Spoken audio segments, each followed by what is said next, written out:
পূর্ব মেদিনীপুর জেলার পটাশপুর ২ নম্বর ব্লকের মথুরা গ্রাম পঞ্চায়েত এলাকার বেশ কয়েকটি গ্রামের চাষ জমি জলের তলায়। প্রতিবছর এই প্রবল বৃষ্টিতে ব্যাপক ক্ষতিগ্রস্ত হয় প্রান্তিক কৃষকরা।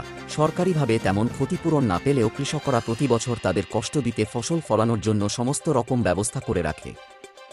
তবে নিকাশি নালা দীর্ঘদিন ধরে সল না থাকার ফলে এই বন্যা এবং তৃণমূলের পক্ষ থেকে অভিযোগ করা হচ্ছে ডিভিসির জল অতিরিক্ত ছেড়ে দেওয়ার ফলে জল নিষ্কাশন না হওয়ার ফলে প্রত্যন্ত গ্রাম থেকে খালে যাওয়ার জল আটকে রয়েছে, তার ফলেই ক্ষতিগ্রস্ত। বিজেপির পক্ষ থেকে দাবি করা হচ্ছে সরকারের পক্ষ থেকে নিকাশি নালা সঠিক সময়ে পরিষ্কার হয় না। নিকাশি নালাগুলি স্তূপে পরিণত হওয়ার জন্য জল যাতায়াত না করতে পারায় এই ঘটনা। এই রাজ্যের মুখ্যমন্ত্রী অপরকে দোষ দিয়ে নিজের কাজে গাফিলতিকে ঢাকা দেওয়ার চেষ্টা করে। অপরদিকে তৃণমূল শাসক কক্ষের অভিযোগ ডিভিসি অতিরিক্ত জল ছেড়ে দেওয়ার ফলে এই বিপত্তি ঘটেছে।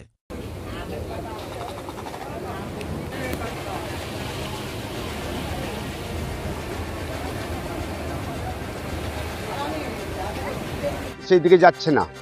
অতএব এই জায়গায় যদি প্রশাসনের যদি এতটুকু নড়চড় থাকতো তাহলে এতগুলো মানুষের ক্ষয়ক্ষতি হতো না। মানুষ চাষটা অন্তত হতো, মানুষ বন্যা থেকে অন্তত রেহাই পেত, গরু বাছুর এত মরতো না, পানীয় পুকুরে অন্তত বন্যার জল খেতে হতো না।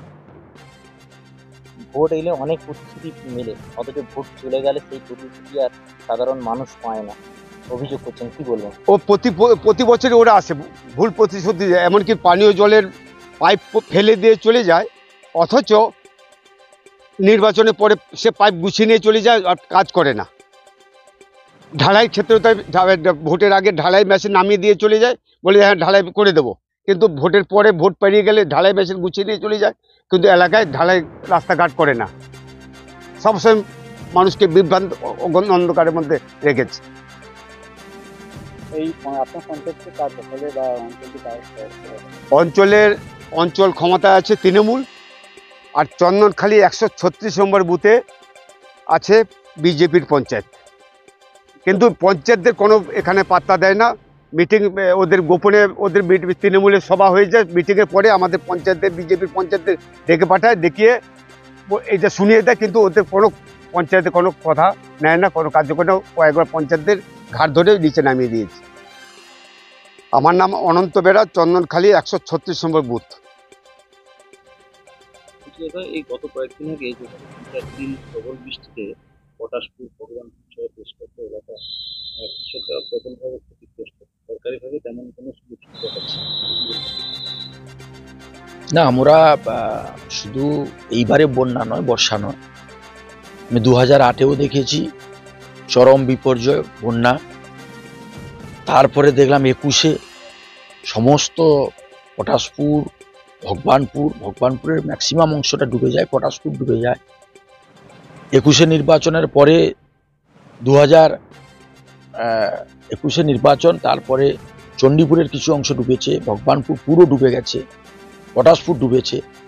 সেই জায়গায় তৎকালীন মুখ্যমন্ত্রী এখানে নন্দীগ্রামে হেরে যাওয়ার পরে তিনি ভবানীপুরের নির্বাচনে দাঁড়াতে গেলেন, কিন্তু তখন ভগবানপুর ডুবে আছে। তো আমি সে সময় বিধানসভায় বলছিলাম যে এইসব এলাকাগুলোতে বন্যা কবলিত ঘোষণা করা হোক, কিন্তু তিনি করেন। কেন তিনি শুধু খালি কথাগুলো বলেন, মানুষের পাশে আছি, চলে যাচ্ছেন, জলে নেমে ছবি তুলছেন, ছুটে আসছেন। এই ছবি তোলার জন্য তিনি উপস্থিত হন, কিন্তু প্রকৃতভাবে কোনো কংক্রিট চিন্তা ভাবনা, মানুষ সুযোগ পাবে বা মানুষ যে ক্ষতিগ্রস্ত হয়েছে তার বেনিফিট পাবে, সেটাই রাজ্যের মুখ্যমন্ত্রী কোনো সময় ভাবনা চিন্তা করেন, এবং প্রতিবারে তাই হয়েছে। এরা বন্যা কবলিত ঘোষণা করবেন না তিনি জানেন যে করলে সরকারের সেই অবস্থা নেই, অর্থনৈতিক অবস্থা রয়েছে। তিনি ক্লাবকে 500 কোটি টাকা দেবেন, কিন্তু কৃষকদের দেবেন না। কোনো জায়গায় মেরামত করবেন না, কোনো জায়গায় কোনো ফ্লাডের কোনো বিল্ডিং তৈরি করবেন না। তিনি এইগুলোতে অভ্যস্ত, যে কোনো রকম এই ভাতা দিয়ে, কিছুটা দিয়ে, ক্লাবকে দিয়ে, কাউকে 200-500 দিয়ে টিকে থাকে। এটাই হচ্ছে ওনার এই অবস্থা। প্রান্তিক কৃষকরা কোথায় যাবে? প্রান্তিক, আপনি তো অবাক হয়ে যাবেন, প্রধানমন্ত্রী কিষাণ সম্মান নিধির যে স্কিম, যে পোর্টাল, তিনি বন্ধ করে রেখেছেন। তিনি চাইছেন না যে কৃষকটা প্রান্তিক, সে কোনো রাজনৈতিক দলের সদস্য না, সে এখানকার নাগরিক। সে যদি রাজ্য সরকার কোনো বেনিফিট দেয় সরকারিভাবে মানুষের ট্যাক্সের টাকায়, কেন্দ্রীয় সরকারও মানুষের ট্যাক্সের টাকায়, সেও সাধারণ প্রান্তিক মানুষকে তার বেনিফিটটা দেবে। কিন্তু সেটা চাইছে না এই রাজ্যের মুখ্যমন্ত্রী যে কেন্দ্রীয় প্রকল্পের সুযোগটা এই রাজ্যের মানুষ পাক। এই নিম্নতম মানসিকতা এবং তিনি এত নিচু স্তরে রাজনীতি করেন যেটা ভাবলে অবাক হয়ে যাবে, যার জন্য কৃষকরা বঞ্চিত হচ্ছে এবং কোনো ক্ষেত্রে কিচ্ছু নেই এবং যা আসে সেটা সরকারিভাবে নামে উল্লেখ থাকে, বাকিটা তার ভেতরে ভেতরে তৃণমূল কংগ্রেসের নেতা থেকে একদম উপর থেকে নিচ পর্যন্ত লুটে পুটে খায়।